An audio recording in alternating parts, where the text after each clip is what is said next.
for August. No, August, yes. Yes, this yes, is August. 2019. How that time flies.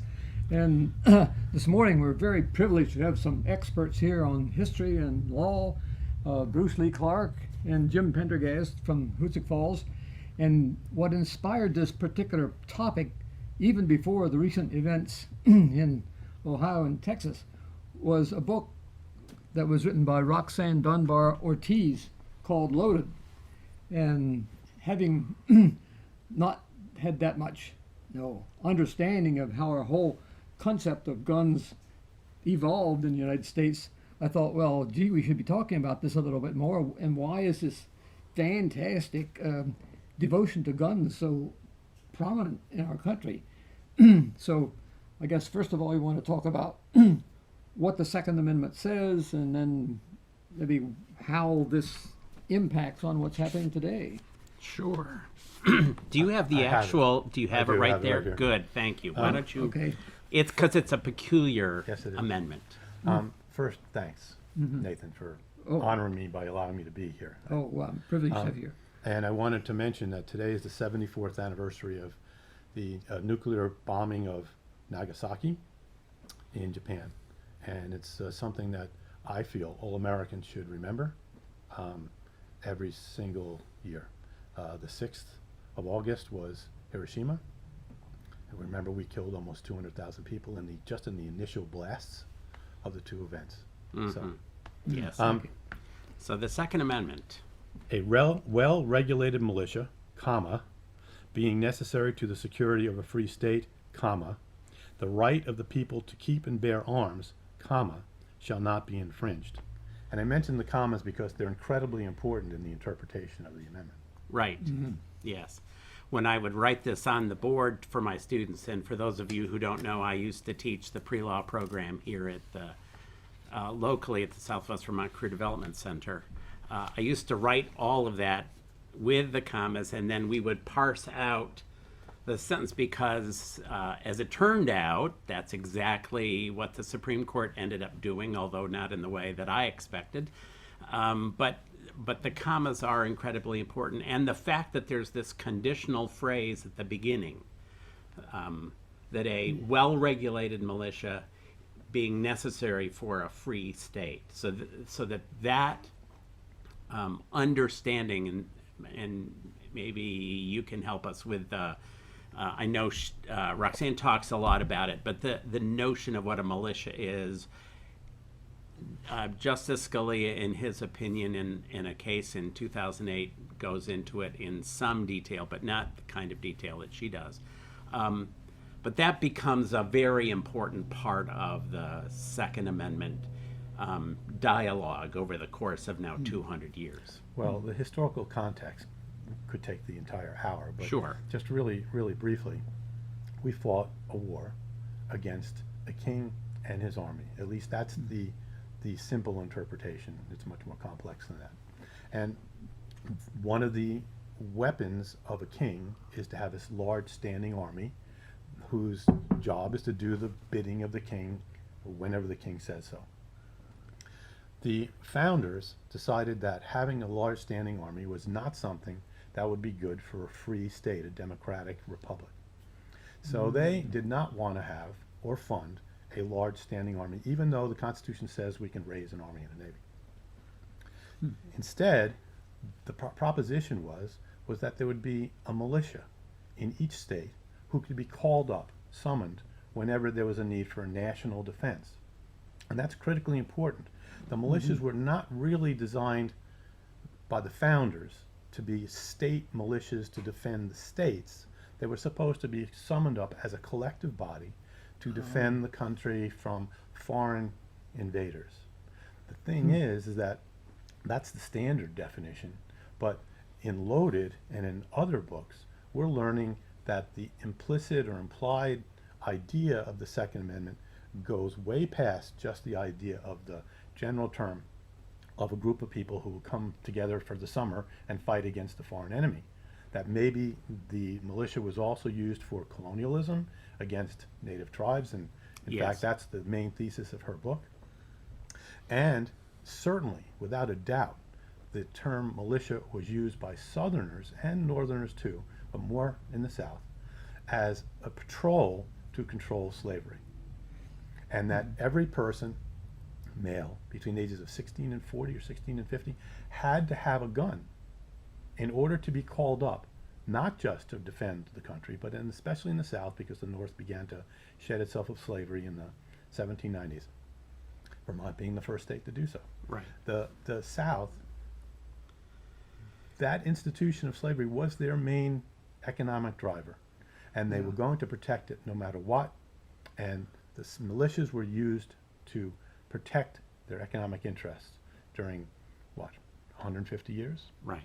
And after the Civil War, to protect their economic interest against freed slaves. Yes, in fact, the Reconstruction is another.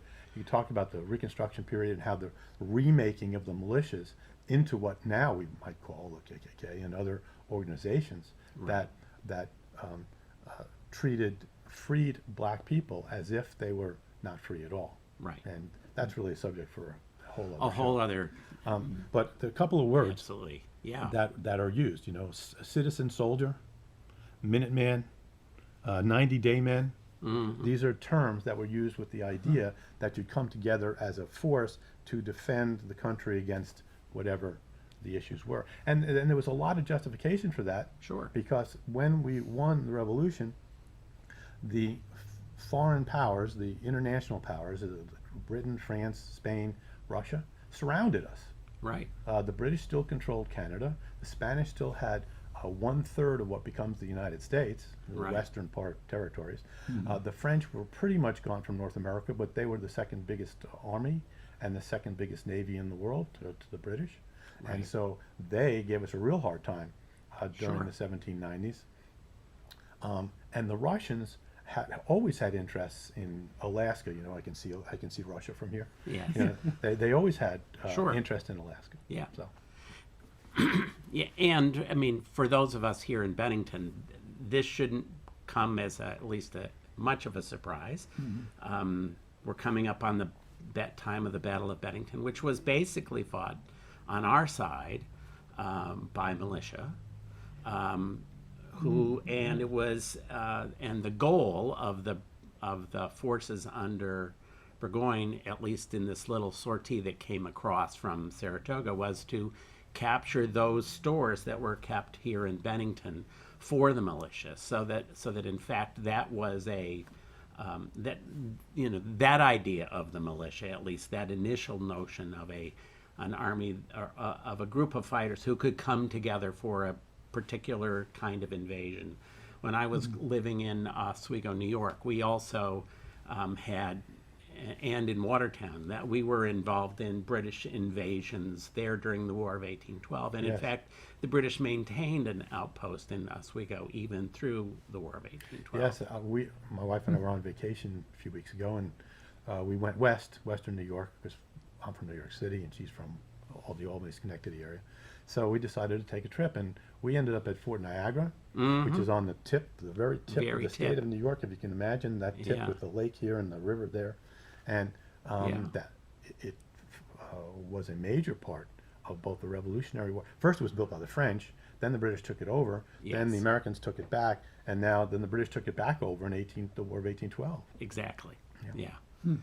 So that tenuousness, one can understand the way the Second Amendment was written, based on the the desire of the founding fathers not to have a standing army, not to maintain a standing army. They considered that a dangerous, a historical precedent for them. And a tool that a tyrant Right. or a monarch could use against the people. Exactly. To oppress the people. Right. And so they felt that if they could control that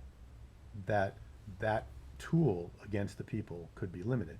You know, they also felt that way about the courts too, but that's another subject. Yep. So the Second Amendment, putting the right to keep and bear arms within the context of a well-regulated militia, and it's not in my mind, it's not historically clear what the founders meant, or what Madison meant, as I think the primary author of the Bill of Rights, what he meant by well-regulated militia, other than, well, it's just not clear what he meant. No. And I don't think anybody has made a satisfactory argument to me, anyway, what that word or what those words mean.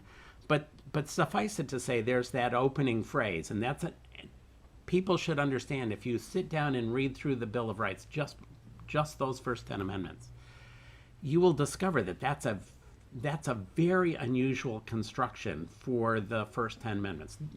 They don't, as a general rule, have those kind of opening conditional statements. It's the only one. It's the only one that does. Except for the preamble. Yeah. So we the people. Right. So that's why this becomes a difficult amendment to understand, and to understand what the founders meant. And suffice it to say, until 2008, the Supreme Court had never determined that the right of the people to keep and bear arms meant the right of individuals to keep and bear arms.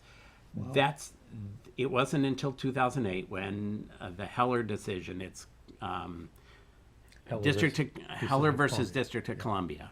Mr. Heller was a police officer, and District of Columbia, being a federal district, it was essentially just about federal law at that point. The District of Columbia had passed basically an ordinance that said that nobody could keep a working firearm in their home.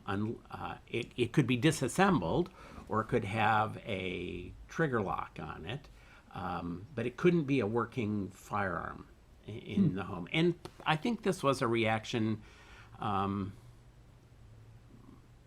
as much as anything, to the kind of gun violence that was going on, even in the District of Columbia in the early part of this century. And so it was a political response to what was a political reality, and it immediately raised a number of red flags. It was probably the most extreme law of its sort in the country. It's hard to make complete cases of like that, but it's certainly right up there with the kinds of regulation that it was trying to make on handguns in particular. Mr. Heller brought the case. He lost in district court, but won in the appellate court. And then Justice Scalia, in a 5-4 decision, wrote, remember, I always tell my students, a 5-4 decision is still a majority opinion, and it's still the law. Right. So the law is, according to 5 members of the court, 4 members would have decided differently, that it is an individual right.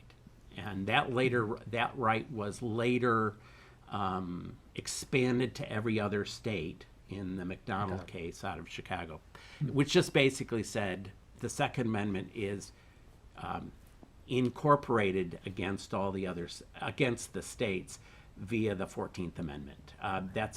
The incorporation doctrine we don't need to go into, but it basically means that states can't make laws like the law in Washington, D.C., in the District of Columbia. It's kind of like invoking the Supremacy Clause. It's basically saying to the states, you can't make any laws because the national law is supreme over any state law that might be made. However, the states are still making a great effort to try to regulate guns in their states, particularly states with big cities like New York, Chicago, L.A. And so on. And quite right now,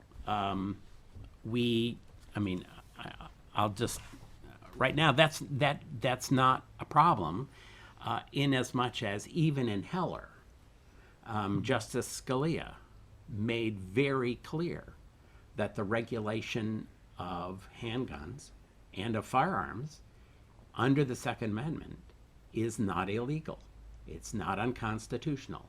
That is to say, let me just quote, because he says it better than I do. Like most rights, the right secured by the Second Amendment is not unlimited. From Blackstone, who's an English legal theorist, through the 19th century cases, commentators and courts routinely explained that the right was not a right to keep and carry any weapon whatsoever in any manner whatsoever and for whatever purpose. So regulation under Heller, what the court basically says is their holding is the majority's is one, the right to keep and bear a handgun, because that's all they were talking about. I think they would extend it. I think the majority would extend it to some long guns, certainly, by implication. But the right to keep and bear a handgun in the home for self-defense. That's pretty much the extent that the majority went. They didn't say anything more, and they didn't really say anything more in McDonald either. It's basically the right to keep and bear arms in the home, that is to say, a handgun in the home. I would also suggest a shotgun,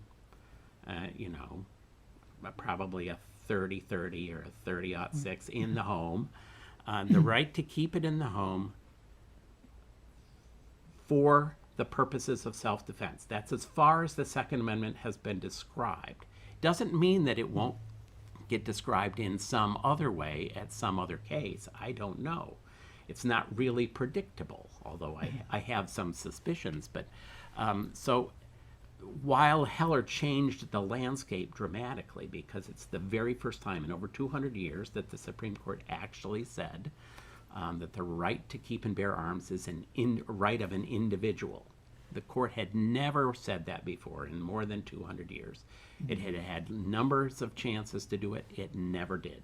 And there's some historical evidence to back up the idea that it wasn't an individual right. One of the most clear is that militias keeping a firearm in your home in the 19th century, if you didn't clean it and oil it regularly, it's going to rust. And so you couldn't have somebody showing up with a rusted weapon and now they can't fire it. Right. So a lot of militias, well-regulated militias, and the term well-regulated is a term that's an antique term. We don't understand it in the modern context. It's not the same as what we would think. What we would think of. Regulations to us means rules, but well-regulated could mean marching styles. It could mean the type of weapons. So a lot of towns, like Bennington, had their weaponry stored in one place. And that was to keep the weapons away from the humidity, to keep them clean, to keep the powder dry, whatever the reasons were. Right. That was commonplace. And in fact, the opening battle of the Revolutionary War and the Battle of Bennington are about finding that place. Lexington and Concord was about the British troops marching out to find the cache of weapons that had been stored by the militias, which the British were well aware of. Sure. And that idea that was just citizen soldiers showing up in their line, that was very well organized. It wasn't just, we'll just show up and start shooting. They were very well organized and very well regulated in the terms of the 18th century. Right. Now, I wanted to mention something about the book Loaded. We've been talking about the technical definitions of the Second Amendment as we understand them and how vague and hard it is to really interpret. The book Loaded, for me, just gave me a completely new perspective on how to look at the Second Amendment, because she talked about the point of view of indigenous peoples. I like to call them First Nations. Yeah. They look at the Second Amendment in a very different way than we do.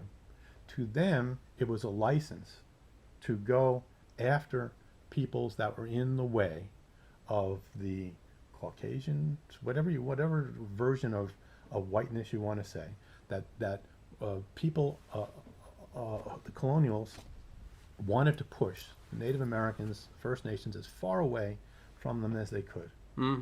And So that was what her book was about. And of Yeah. course, it included the treatment of Black Americans as well. And when we went on this vacation a few weeks ago, the very first day out, we were taking old roads. We didn't take the thruway. And we were on State Route 67, which probably was an old Indian road. It followed the Mohawk River on the north side. Yes. And we were just outside of St. Johnsville.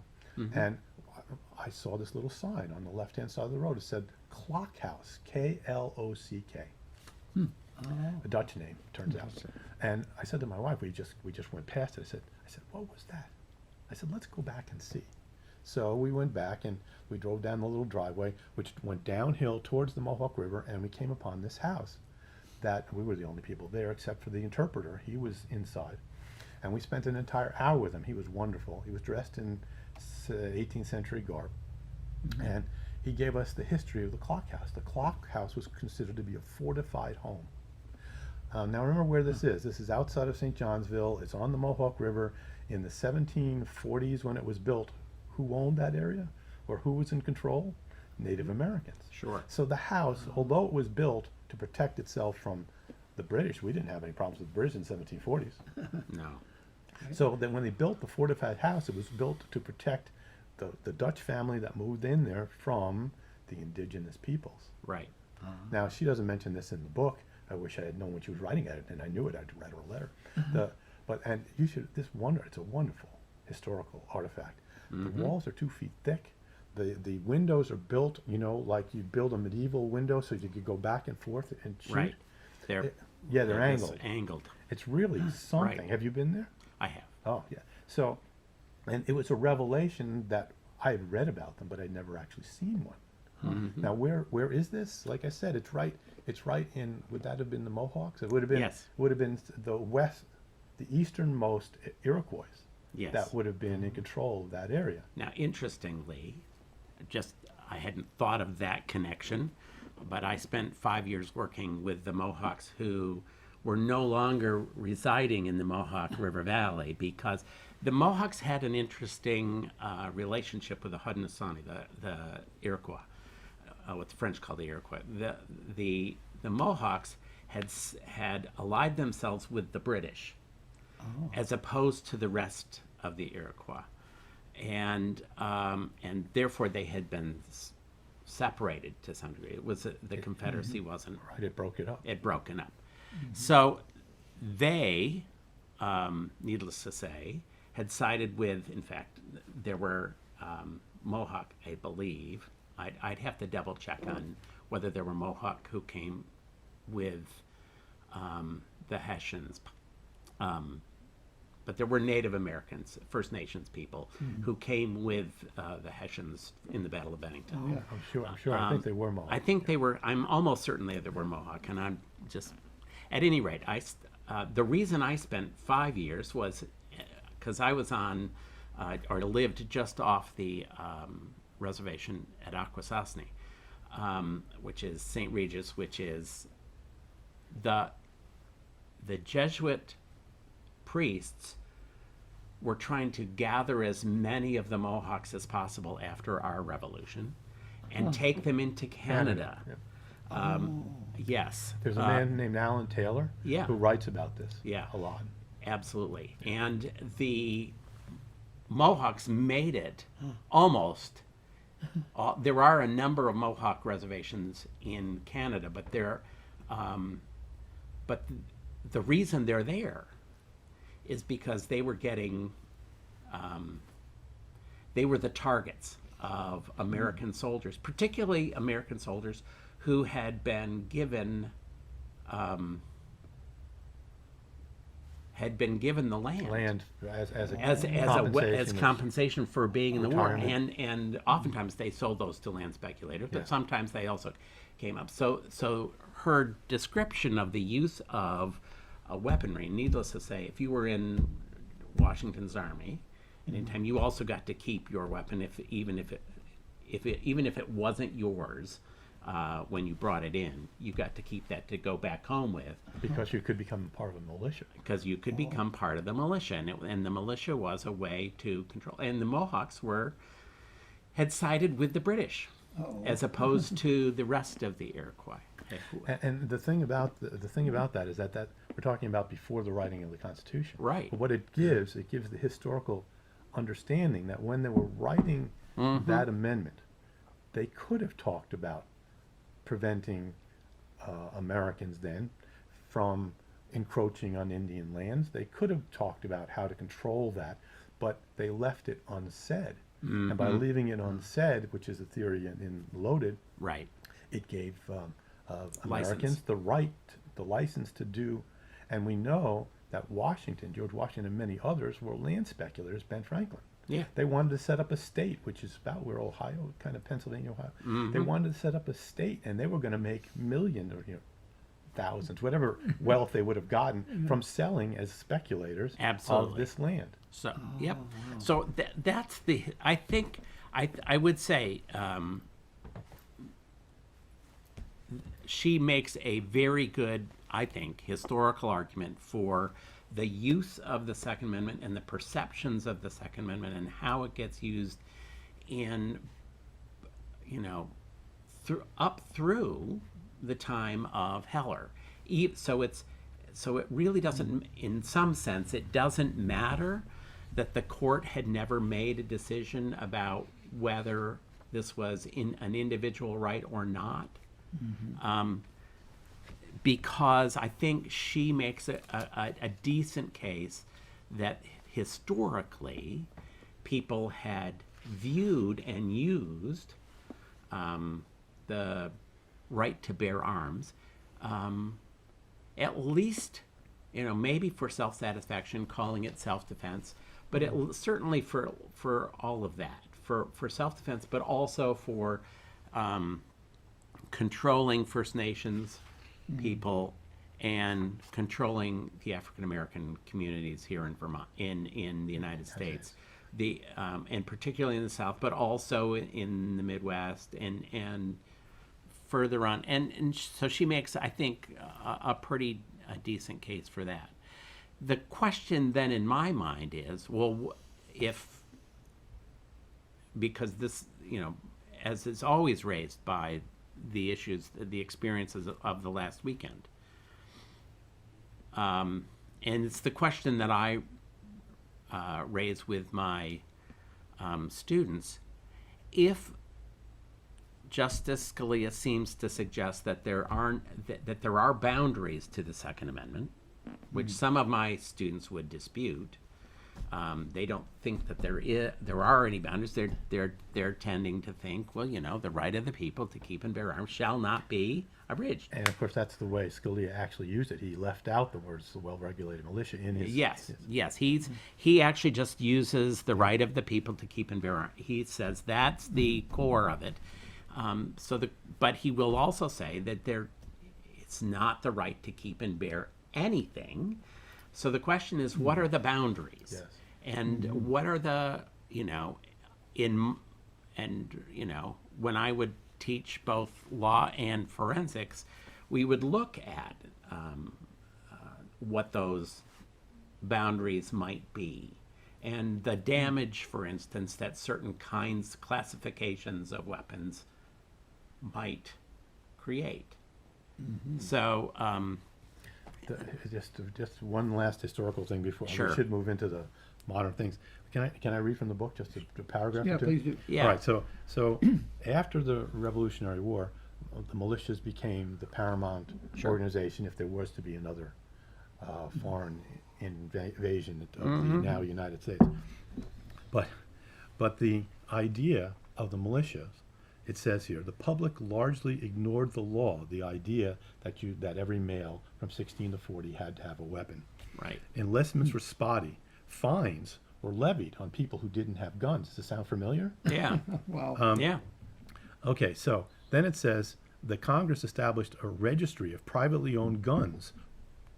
A registry of privately owned guns for militia use called a return. Officers were to catalog the military-grade guns owned by the militiamen and report to central government. Presidents Washington and Adams ignored it. Right. They didn't try to enforce it. Jefferson tried to enforce it. Now that seems like a reversal, but of what you might think of the Federalists versus the Anti-Federalists. But Jefferson believed in the idea of the militia. He feared the standing army. He and Madison were the ones who devised the idea of the fear of standing army, and so so he didn't want to stand. He wanted to keep the militias viable. Absolutely. But as time passed, the militias just faded away, and eventually, in the early 20th century, end of the 19th century, the National Guard was created, which is essentially the evolution of the militia into a modern fighting force to Right. protect the homeland. I Right. hate using the word homeland, but to protect the land Right. of the United States from Right. invasion. From invasion. Right. Right. So, yes, I mean, it's fascinating that, neither Washington nor Adams would ever try to enforce those laws because they didn't, well, Washington, for one, I'm not sure really, well, he didn't certainly care the way Jefferson and Madison cared about the fear of having a standing arma He wanted a professional I army. think he wanted a professional army. That was his desire, and he couldn't maintain it. There was not enough strength at that point. Let's, if we can migrate to the current situation,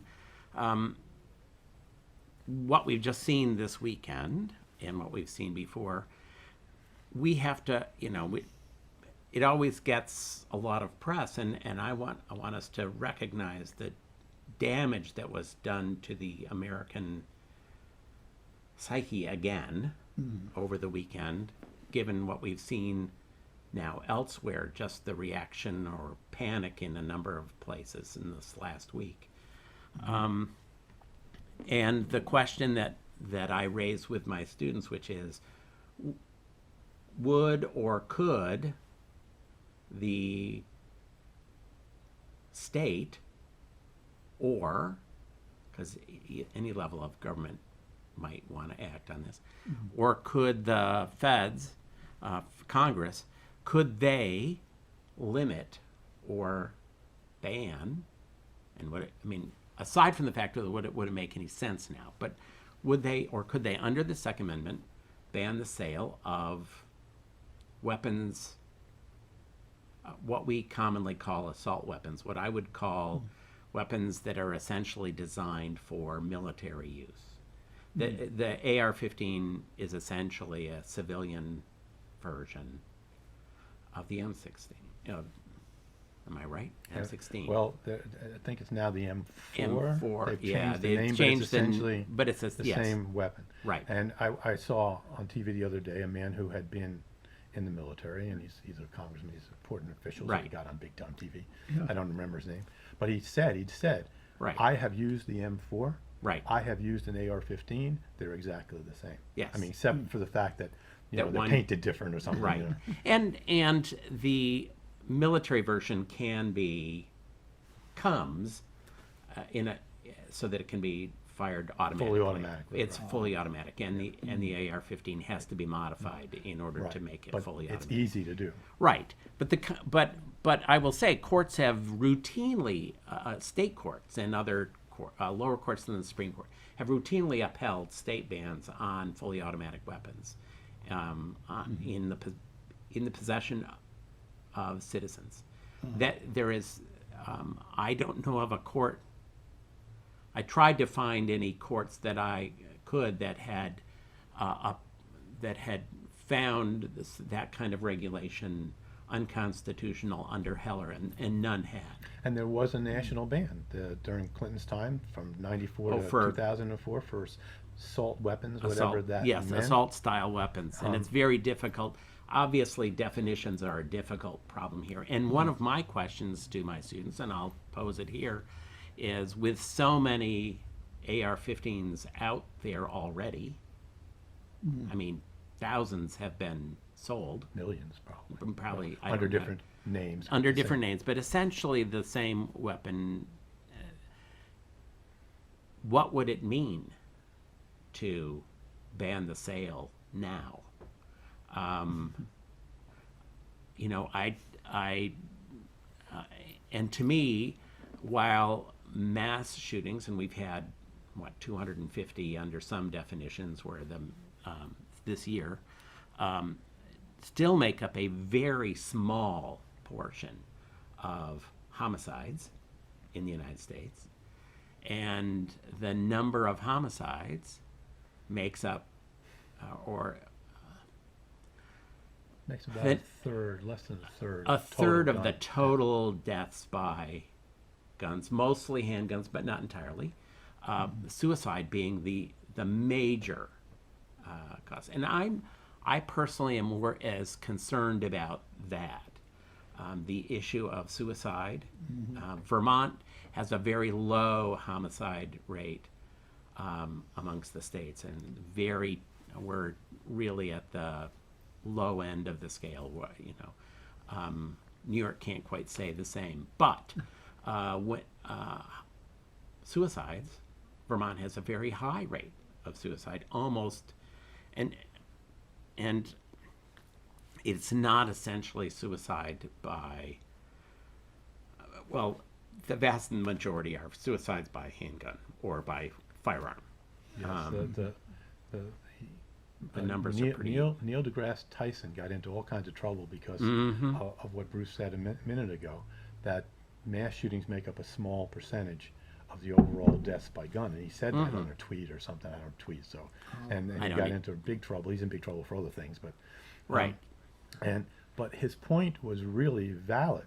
Yeah. We don't pay any attention to the fact that about 100 people a day Right. die because of a weapon of some sort or another, a gun, not a Firearm firearm of some sort. of some sort or another. Right. Almost 100 a day, Yeah. and that It's like a plane going down every single day. every single day. And because it doesn't make a splash in the Right. ocean, it doesn't get No. enforced. And 2/3 of those on a daily basis, approximately, these are averages, are suicides. And several of them a day are accidents. And then the others are homicides or murders. Yeah. Sometimes they're mass shootings, sometimes they're just one person Right. being shot or two people being shot. The Gun Violence Archive says 4. 4 or more that are shot to death or wounded. So Yeah. 4 people who have been shot or more is considered Consider a mass. mass shooting. And a lot of organizations, the consensus is starting to go along with that, although I think that the federal government doesn't see it that way. I don't know what they use as their numbers. But Well, they don't really try to use very much as their numbers because it's an oddball statute from '96, I think, that prevents the Centers for Disease Control to do anything or to do any kind of studying that would try to be persuasive. I think I don't remember the exact language, but the intent was not to advocate for any kind of gun control. And it cuts off the ability of studies to be done, not only to find out how much gun violence is going on from a federal perspective, that's not done by private organizations who try to tally this from newspaper reports, but it also doesn't include shootings by police officers. There's no investigations going on nationally about these issues, however you feel about them. The issue does exist and needs to be corrected or improved or evolved or whatever the right terminology is. And we as Americans have, because we're busy people, we don't have the time. This is an issue that has remained on the back burner. These 2 mass shootings have brought it to the front burner again, which happens every, Few 2 months. months? Yeah. Because of the last one that happened a few months ago, and the one before that, and the one before that. And then it goes away. And that's exactly what Mitch McConnell is trying to have happen now. He's going on vacation.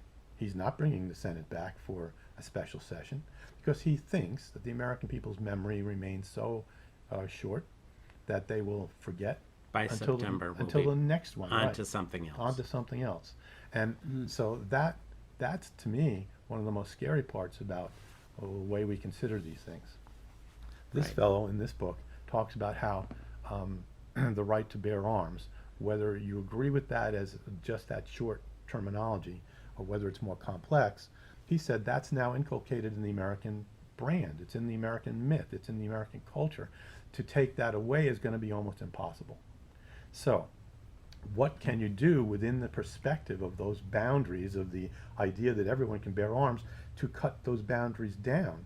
How can you find ways to make people understand that, yeah, there's a right to bear arms, but just look, Yes. just see for yourself. Right. And should there be ways to mitigate some of these issues? Yeah. Um, Should and- everybody, for example, should everybody, no matter who they are, no matter what their capabilities, be allowed to bear arms? Does it? I mean, as Justice Scalia said, it's never been the case that any of our rights are boundless. They can't work that way. So none of the rights in the Bill of Rights have no boundaries. For us as lawyers, the issue always is arguing about where the heck the boundaries are. Now, the court gave us, and the minority in the Heller case chided the majority for not giving any idea about where the boundaries are. So there are, right now, we don't know. But I think we would say that there would be a fair majority of the people would say that a person who, let's say a 10-year-old, should not be handling fully automatic weapons. I think you can make extreme cases and you would get majorities. Now that doesn't mean that they can't, under controlled situations, going to a firing range, fire. I mean, when I was 10 years old, I was shooting a 22. Which You was know, the gun of choice Yeah. for anyone who wanted to teach their son how to hunt or Right, right. shoot on a range. And in fact, when I was in high school, and I'm still amazed at this, although I have found in my work that there are other high schools that were similar, the technical high school in Springfield, in fact, had its own shooting range in the basement. Is that right? Yes, we in Watertown, New York, I grew up where the boys' gym class fired 22s, did target practice out behind the school. I find that amazing now, but Yes.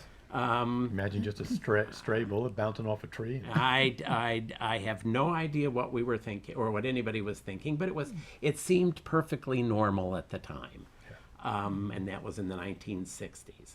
So, but so the question about assault weapons is a difficult one, if only because there are so many, and I don't see, despite what many people seem to see as a desire for confiscation, and yes, that's been done in some countries, Australia in particular. I don't foresee that, given the culture, the enculturation of the notion of the right to keep and bear arms. I don't see confiscation as a real political step, certainly not at this point in time. And They say that, who knows if this is true, they say that there are more guns in our country than there are people. yes, So if that is true, even if it's 1-to-1, how Right. do you can't You can't. confiscate? So you have to come up with ways to mitigate Sure. this situation. To me, one of the biggest problems isn't just the deaths. no, It's those who are injured and have to spend the rest of their lives suffering because of that. About 4 years ago, there was an article on from Mother Jones going into this the best they could, because the records are hard to right, establish. But they established that they estimate between 70 and 100,000 people a year are shot or in some ways directly affected by gun violence. 70 to 100,000 a year. I was Right. listening on the radio the other day to someone right here in Vermont. She was shot by her stepfather when she was like 13 years old, and she survived. right, And she now lives in Vermont and has a farm. And I didn't keep her name. I was working in my garden. I was listening, and she said, I still have PTSD, and I'm 60 years old. sure, It happened when she was 13, and she still has physical effects yes, from physical therapy to pieces of the lead that was in the gun that are still inside of her. yeah, And so, just imagine 100,000 people. That's a round number a year. right, A different 100,000 each and every year. Right. Now, the estimate that Mother Jones gave for the cost of this, the cost to the American people, is $250 billion a year.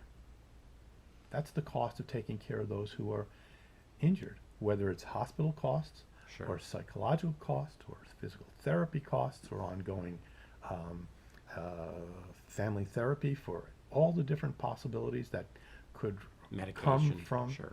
And just think about those numbers. And we, as Americans, we don't think about these numbers because, again, we're too busy. We have too many things to think about, other than thinking that your neighbor got shot Right. and is now suffering with chronic pain for the rest of his or her life. Sure. And some weapons, I would say, including those that fire the .223 caliber projectile, cause more physical harm than others. So, I mean, one of the arguments I think you can make for limiting, and perhaps for making, one of the great dilemmas is a person who is hit by, say, an AR-15, and that bullet is intended essentially to cause a great amount of damage. That was its main purpose. As one of my students said, he takes his AR-15 out hunting. And I said, really? You hunt with that? And he goes, yeah, I hunt rabbits with that. And I said, Jeez. so you don't take those rabbits home? He goes, no, they sort of disappear. No rabbits do. No rabbits do for them. No, he says, I just hunt them because they go poof. Yeah. I am not sure of the physics of all of that, but the dilemma that I have, I mean, one of the under some circumstances, for example, if you're shot by a person who's wielding, say, an AR-15 or a weapon that fires that .223 bullet, and you're injured, you have a right to sue them, right? As I was thinking like a lawyer, I'm thinking, okay, you can recover some of those costs by that. But the problem is that often, what you're doing is you're suing somebody if they're not already dead, and they because they've been killed by the police, and because I think I want to get to the psychology of the mass shooter in a minute. You're suing somebody who's in prison, which means that there's nothing there. So there's, in essence, what we would normally say if you're injured, right?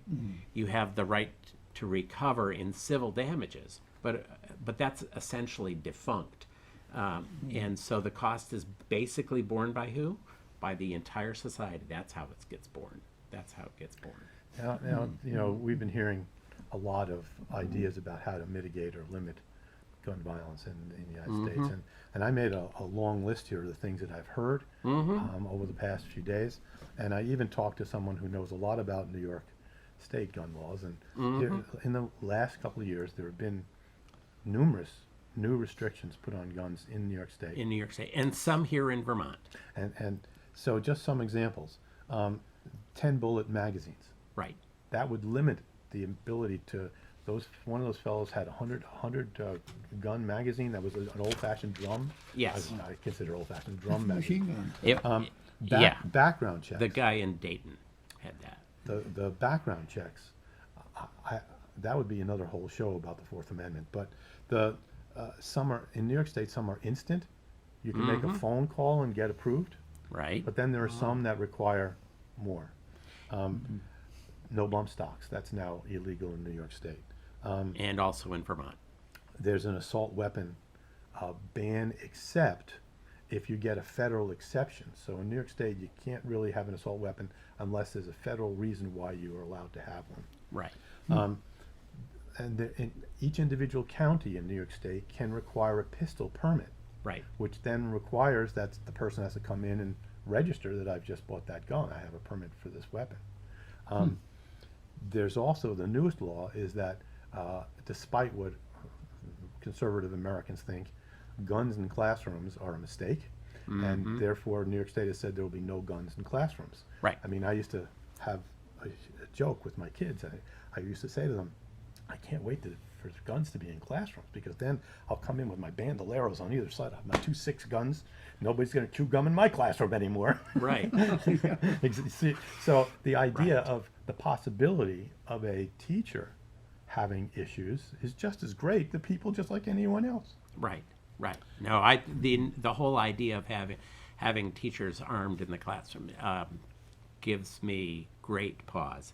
Partly because of all of the different things that happen in a classroom where you're not always in control of every possible permutation of where would that gun be, and would you have to, and could you keep track of it? I know teachers who can't keep track of the erasers, let alone, and I could be one of those. Magazine restrictions. It's one of the. It's certainly one of the ways that Vermont went after in the previous legislative session. I know that it's being contested. Vermont's law is being contested at the Supreme Court level, even now.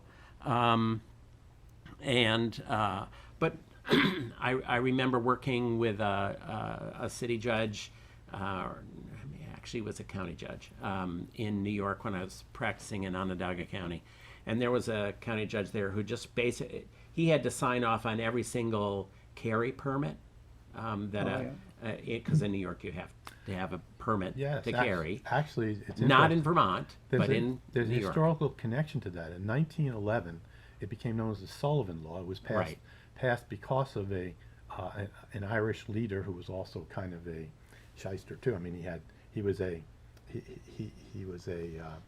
man who controlled some of the fortunes of some of the businesses of the lower Manhattan, and his name was Sullivan, and he's actually been mentioned in many novels. They bring him up as and he was able to control handguns because of the concern that he had of gangs starting to fight with guns rather than fighting with knives and fists and and and that was clubs. the first gun control law passed in the United States, was a handgun measure in New York City. Right. Now, I have a whole list of other things that I've been writing down over the Sure. past week. All right, so here we go. License and register all firearms. Fingerprint gun buyers, so that you can match the gun to the, I'm not sure if that would work. Field training and classroom education. To me, that's a real valuable one. And to that's- require every person that buys a gun to Right. be able to learn how to shoot it from a professional. Right. And then to have written tests so they know how to take it apart, they know what it's made of, they know the caliber, that kind of stuff. Right. That in Vermont, basically, you can't purchase unless you're 21, unless you've taken an approved and passed an approved firearm and hunter safety course. Yeah. So then you could purchase at 18. I believe that's the law. I think they might be based on classes of guns too. It might be if you have Yep. in New York State. It might be. I'm pretty sure it's based on classes of guns. Sure. So if it's a larger long gun, you have to take the hunter safety course, but not all guns require. Probably not. Walmart stopped selling guns. Yeah. Dick's has done it. And then Walmart supporting people who are in Congress to try to mitigate the damage from gun violence instead of supporting those who will do nothing about it. Right.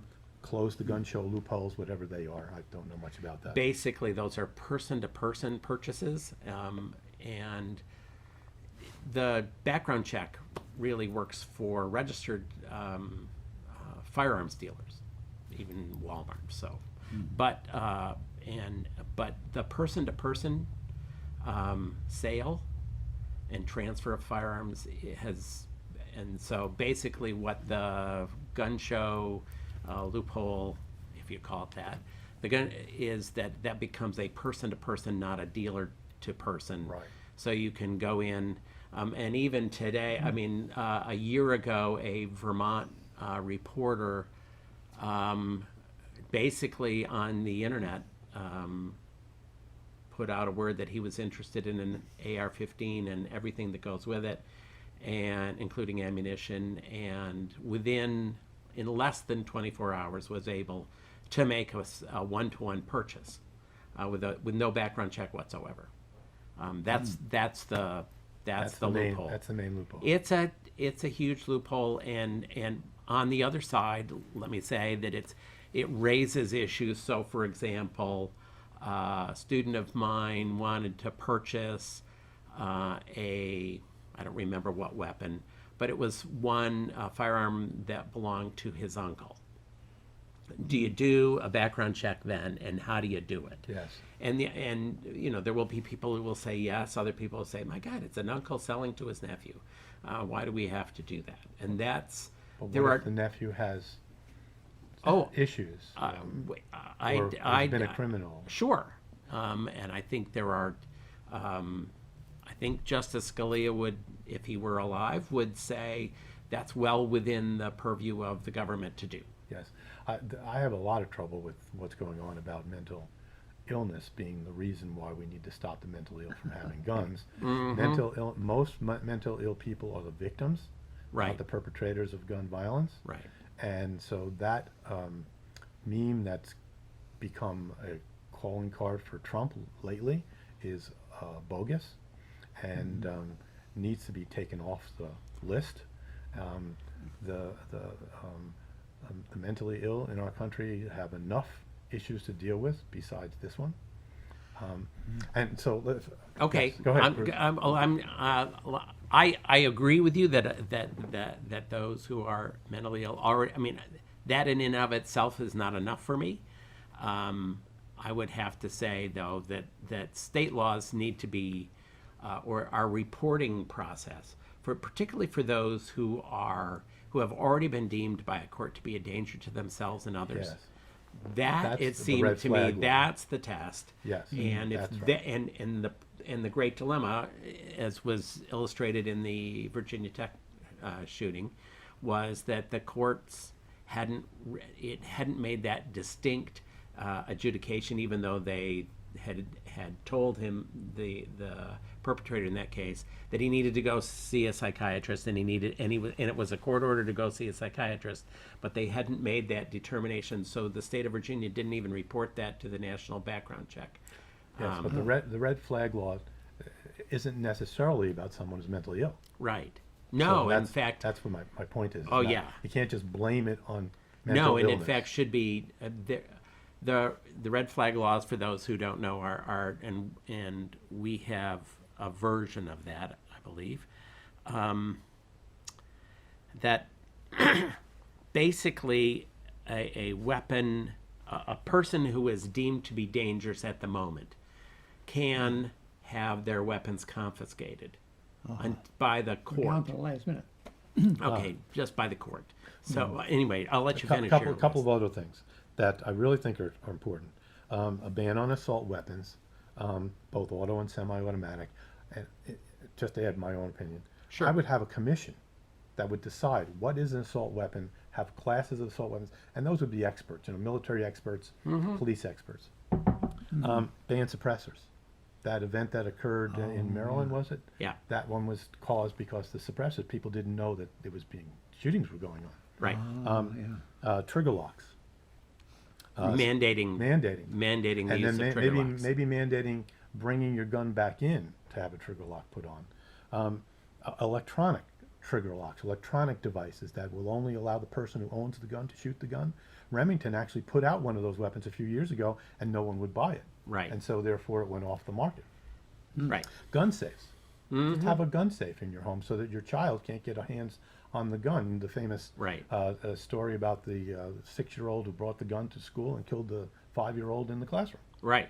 That Right. that actually happens at least once a week. A child kills another child with a gun. Right. Yeah. Well, thank you so much, both of you, for giving your time and your wisdom and your knowledge and your understanding.